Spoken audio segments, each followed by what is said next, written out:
भक्तिमय भजन सुनने के लिए सब्सक्राइब करें हमारा YouTube चैनल भक्ति भजन सागर। नई वीडियोस देखने के लिए बेल आइकन पर क्लिक करें। श्री नव दुर्गा कथा। आइए शैलपुत्री माता की कथा प्रारंभ करते हैं। नव दुर्गाओं में प्रथम शैलपुत्री दुर्गा का महत्व और शक्तियां अनंत हैं। नवरात्र पूजन में प्रथम दिन इन्हीं की पूजा और उपासना की जाती है। आइए श्री शैलपुत्री माता की कथा प्रारंभ करते हैं। वंदे वांछित लाभाय चंद्रार्ध कृत शेखराम वृषारूढ़ाम शूलधराम शैलपुत्रीम यशस्वनीम। माँ दुर्गा अपने पहले स्वरूप में शैलपुत्री के नाम से जानी जाती हैं। पर्वतराज हिमालय के वहां पुत्री के रूप में उत्पन्न होने के कारण इनका यह शैलपुत्री नाम पड़ा था। वृषभ स्थिता इन माताजी के दाहिने हाथ में त्रिशूल और बाएं हाथ में कमल पुष्प सुशोभित है। यही नव दुर्गाओं में प्रथम दुर्गा है। अपने पूर्व जन्म में ये प्रजापति दक्ष की कन्या के रूप में उत्पन्न हुई थी। तब इनका नाम श्री सती था। इनका विवाह भगवान शंकर जी से हुआ था। एक बार प्रजापति दक्ष ने एक बहुत बड़ा यज्ञ किया।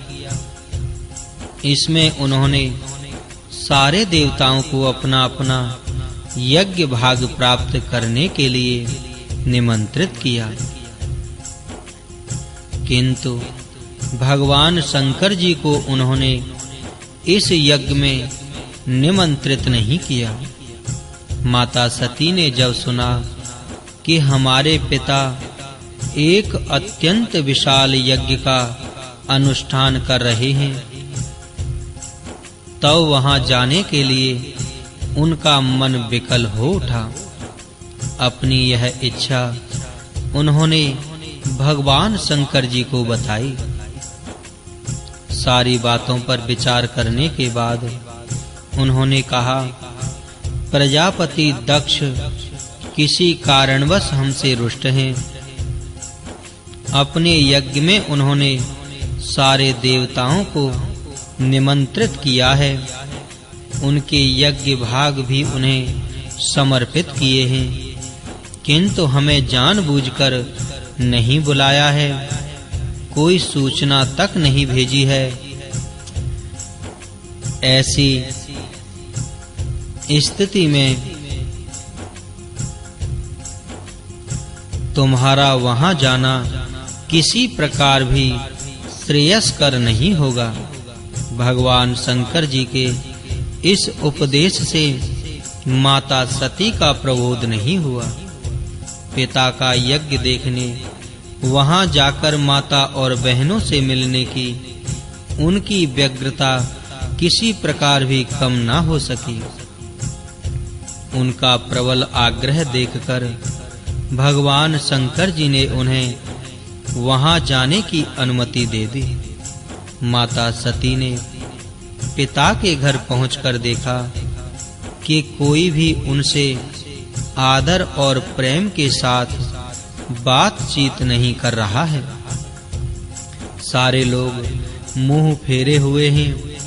केवल उनकी माता ने स्नेह से गले लगाया। बहनों की बातों में व्यंग और उपहास के भाव भरे हुए थे। परिजनों के इस व्यवहार से उनके मन को बहुत क्लेश पहुंचा। उन्होंने यह भी देखा कि वहां चतुर्दिक भगवान श्री शंकर जी के प्रति तिरस्कार का भाव भरा हुआ है। दक्ष ने उनके प्रति कुछ अपमानजनक वचन भी कहे। यह सब देखकर माता सती का हृदय क्षोभ, ग्लानि और क्रोध से संतप्त हो उठा। उन्होंने सोचा, भगवान श्री शंकर जी की बात न मान यहाँ आकर मैंने बहुत बड़ी गलती की है। वह अपने पति त्रोहन भगवान श्री शंकर जी के इस अपमान को सह न सकी। उन्होंने अपने उस रूप को तत्क्षण वहीं योग अग्नि द्वारा जलाकर भस्म कर दिया।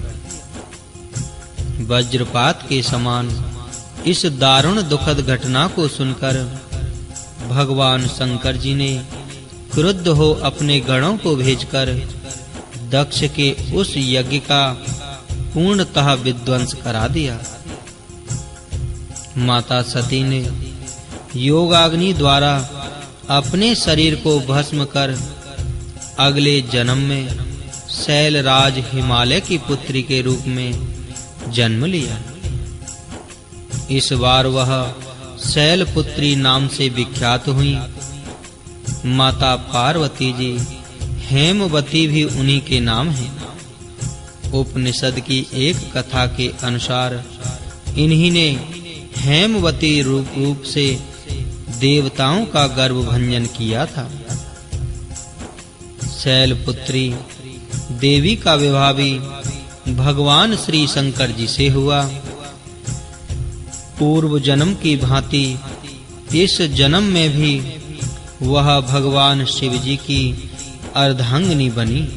इस प्रथम दिन की उपासना में योगी अपने मन को मूलाधार चक्र में स्थित करते हैं। यहीं से उनकी योग साधना का प्रारंभ होता है। जय मां शैलपुत्री।